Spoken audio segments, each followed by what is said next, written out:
The last night of sweet freak out days of Polly Joseph. Polly നിനക്കെന്താ ഒരു mood off?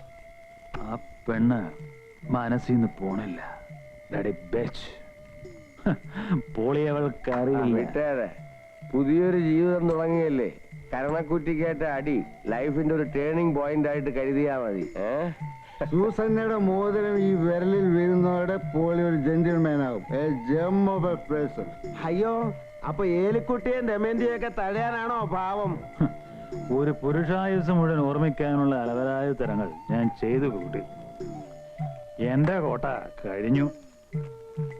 നാളെ മോതിരം മാറ്റം മാത്രല്ലേ ഉള്ളൂ, കല്യാണം വരെ കഴിഞ്ഞു കൂടണ്ടേ?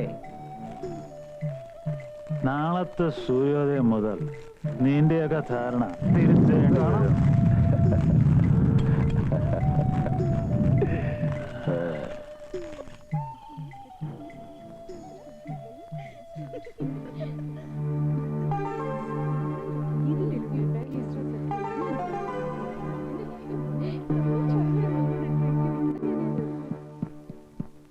ലോലച്ചാ, എന്താ?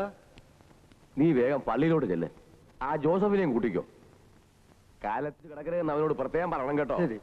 ആ ദേവസ്വം എല്ലാരും എത്തി, ഞാനൊന്ന് കണ്ടിട്ട് വരട്ടെ. സൂസൻ, ലില്ലി ഉഷൊന്നും ഇതുവരെ എത്തിയില്ലല്ലോ. ഓ, അവരുടെ വീട്ടിൽ നിന്ന് പെർമിഷൻ ഒക്കെ വാങ്ങി ഇങ്ങെത്തുമ്പോ ഏതായാലും നാളെ നേരം വെളുക്കും. അത് ശരിയാ. എന്താണ് രണ്ടുപേരും കൂടെ? ആ മോളെ, എങ്ങനെയുണ്ട് ഊട്ടിയിലെ തണുപ്പൊക്കെ? ഇത്രയും പ്രതീക്ഷിച്ചില്ല. പരാതി വല്ലതും ഉണ്ടെങ്കിൽ പോളിച്ചിനോട് നേരിട്ടങ്ങ് പറഞ്ഞാ മതി. റിംഗ് എക്സ്ചേഞ്ച് ഇവിടെ വെച്ച് നടത്തണമെന്ന് അവരായിരുന്നു നിർബന്ധം. പോളി എന്തിയെ? അവൻ ഇന്നലെ ഇങ്ങ് എത്തി. കൂടെ കുറെ ഫ്രണ്ട്സും ഉണ്ട്. എല്ലാത്തിനെയും ഒന്ന് സൽക്കരിക്കാൻ കൊണ്ടുപോയിരിക്കുക. ആ ദേവസ്യ, ഇവിടത്തെ സെക്കൻഡ് ഫ്ലോർ മുഴുവൻ നമുക്ക് വേണ്ടി ഒഴിച്ചിട്ടിരിക്കുക. വരുന്നവരെയൊക്കെ എങ്ങനെയാണെന്ന് വെച്ചാൽ അങ്ങോട്ട് താമസിപ്പിക്കുക.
പ്ലീസ് ഒന്ന് തുറന്നു വിടേ, പ്ലീസ്.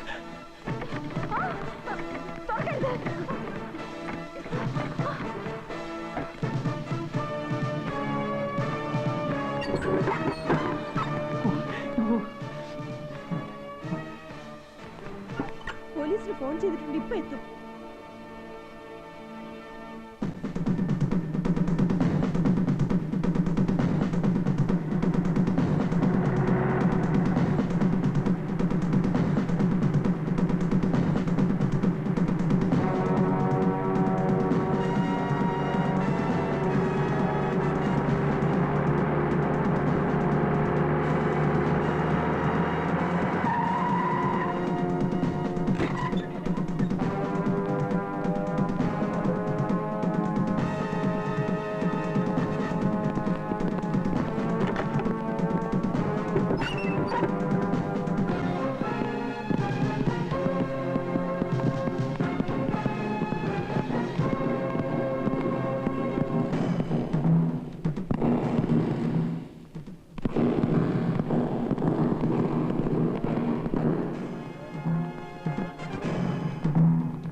ഏറെയാവുള്ളേ ഏറെടാ.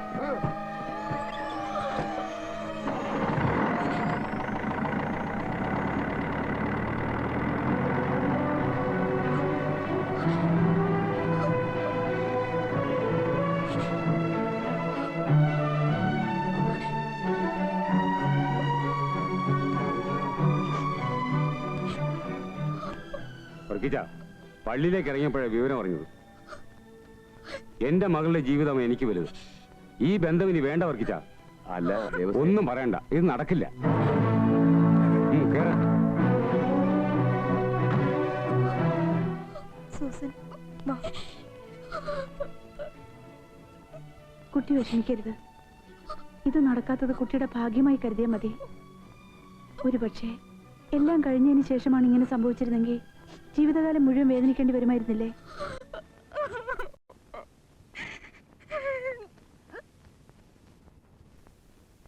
എന്തോ ആ കുട്ടിയുടെ കരച്ചിൽ കണ്ടപ്പോ ഇതൊന്നും വേണ്ടായിരുന്നു തോന്നി. നമ്മൾ കാരണമല്ലേ കല്യാണം മുടങ്ങിയത്? രേവതി എന്താ ഈ പറയുന്നേ? അയാളെ പിന്നെ പോയിട്ട് പൂജിക്കണമായിരുന്നു. ഇഡിയറ്റ്. ഒന്ന് ചുമ്മാ ഇരിക്കും ബിന്ദു. കട്ടവന് കൈയോടെ പിടിച്ചാലും രേവുവിന് അവനോട് സിമ്പതി ആയിരിക്കും. അയ്യ ഒന്ന് പോരേവു. എനിക്കിപ്പോ തോന്നുന്നു അയാളെ പോലീസിൽ പിടിച്ചേൽപ്പിക്കല്ല വേണ്ടിയിരുന്നത്. തലയും മൊട്ടയടിച്ച് ചുണ്ണാമ്പം തേച്ച് റോഡ് നീളം നടത്തേണ്ടിയിരുന്നു ഇല്ലേ? അച്ഛൻ നിനക്ക് ഇത്തിരി കൂടുന്നുണ്ട്. പിന്നെന്താ രേവു, അയാൾ കല്യാണം കഴിക്കാൻ പോകുന്ന പെണ്ണിനെ കുറിച്ച് എന്തെങ്കിലും ഒരു ചിന്ത അയാൾക്കുണ്ടായിരുന്നെങ്കിൽ ഇങ്ങനെയൊക്കെ കാണിക്കുമായിരുന്നോ? ഞാൻ ആ സമയത്ത് അങ്ങോട്ട് കയറി ചെന്നോണ്ട് ദേ ഇവൾക്കൊന്നും സംഭവിച്ചില്ല. എനിക്കെന്തോ പേടിയാവുന്നു. അയാൾ ഇനിയും വന്നാലോ? ഓ അതിനിപ്പോ വേണ്ടേ? തമിഴ് പോലീസാ, ഇടിച്ചു നൂത്ത് കാണും. ആ ദേ രേവു, ഇവിടെ നടന്നോന്നും വീട്ടിൽ ചെന്ന് പറഞ്ഞേക്കല്ലേ. അച്ഛനെങ്ങാനും അറിഞ്ഞാ ഞാൻ പറയും. പറയോ? ആ പറയും. നിന്റെ ഒരു പാട്ടും കൂത്തും. ഇറങ്ങിയപ്പോഴേ അമ്മ പറഞ്ഞല്ലേ നിന്നോട് ബഹളമൊന്നും കാണിക്കാതെ അടങ്ങി നടന്നോണോന്ന്. അയാളെ നീ അടിക്കാൻ പോയതേ കുഴപ്പത്തിനൊക്കെ കാരണം. ആഹാ, എന്നാ പോയി പറ. അച്ഛനോട് പറഞ്ഞു ഓരോന്ന് സാധിപ്പിക്കാൻ എന്റെ അടുത്ത് വരുമല്ലോ, അപ്പ കാണിച്ചരവേ. ദേ വന്നേ, നമുക്ക് പോയി ബ്രേക്ക്ഫാസ്റ്റ് കഴിക്കാം. എനിക്ക് വേണ്ട.